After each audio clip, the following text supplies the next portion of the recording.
தினமும் அவருக்கு பாராட்டு விழா நடத்துறாங்க ஸ்டாலின் ஐயா. தினமும் எதுக்கு பாராட்டு விழா? தமிழகத்திலே கொலை குற்றங்கள் அதிகரித்திருக்காக பாராட்டு விழாவா?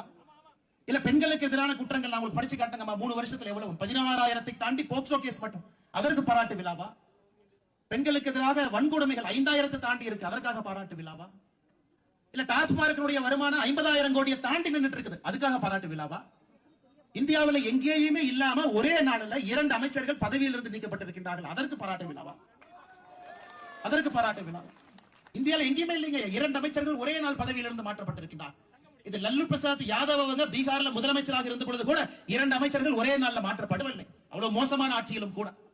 காரணம், ஒரு அமைச்சர் ஊழல் செஞ்சு ஜெயிலுக்கு போறாரு, 1.5 வருஷம் கழிச்சு வெளியே வர்றாரு, மறுபடியும் அதே பொறுப்பு கொடுக்கறாங்க, மறுபடியும் சாராயத்தை விற்கிறாங்க, 50,000 கோடியை தொடுத்து உச்சநீதிமன்றம் சொல்றாங்க.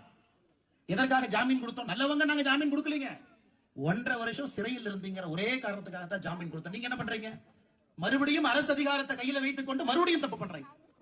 இன்னும் 10 நாள்ல அமைச்சரவையிலிருந்து நீக்கவில்லை என்றால் கொடுத்த ஜாமீன் நாங்க ரத்து பண்ண போறோம், கைதாகுவீங்க. கைதுக்கு பயந்து கொண்டு ஐயோ மறுபடியும் பிடிச்சு 1 வருஷம் உள்ள போட்டுருவாங்க, கைதுக்கு பயந்து கொண்டு அமைச்சர் செந்தில் பாலாஜி அவர்களை அமைச்சரவையிலிருந்து நீக்கிறாங்க.